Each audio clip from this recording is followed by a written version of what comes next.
I just said it's time that we play the game the way I know how to play the game. You know? U.S. President Donald Trump told reporters Friday that a threatened 50% tariff on EU goods beginning June 1st could be delayed if European companies start moving to the United States.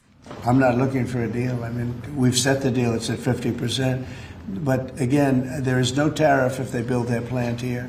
Now, if somebody comes in and wants to build a plant here, I can talk to them about a little bit of a delay. Trump's broadside was first delivered in a Truth Social post where he said trade talks with the EU, quote, are going nowhere. Washington is demanding unilateral concessions from Brussels to open up to U.S. business, while the EU seeks an agreement in which both sides could gain, according to people familiar with the talks. I don't think there is anything set in stone. Polish Trade Minister Michał Baranowski told reporters on Friday that Trump's latest tariff threat on EU goods is just another step in their ongoing trade negotiations. The EU trade chief said the European Commission was fully committed to securing a deal that worked for both sides, following a Friday phone call with his U.S. counterpart. He added that trade must be guided by mutual respect, not threats. I think there's significant uncertainty. Guntram Wolf is a senior fellow at Bruegel, a Brussels-based economic think tank. I think the European Union cannot cave in and should not try to appease Donald Trump at this point.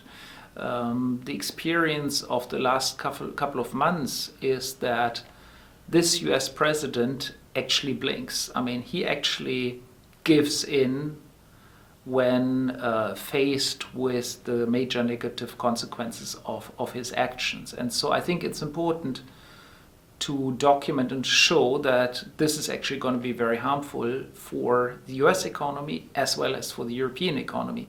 Trump on Friday also took aim at Apple, warning he may slap a 25% levy on all iPhones bought by U.S. consumers. We're talking about the iPhone now, and, you know, the iPhone, if they're going to sell it in America, I want it to be built in the United States. The President of the United States can do a lot of things. Gil Luria, head of technology research at D.A. Davidson, says Apple needs to negotiate with the president in good faith. Right now, it would be considerably more expensive to make an iPhone in the US. Having said that, in the longer time frame, in the 5-year and beyond time frame, that does not need to be the case. Very little of the cost of the phone has to do with the assembly labor.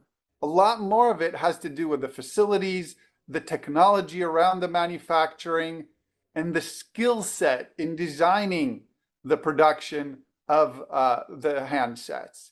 That is what we've outsourced to China, Taiwan, and elsewhere, and that is what is doable to bring in the longer time frame. Trump said other smartphone makers like Samsung would also face a 25% tariff.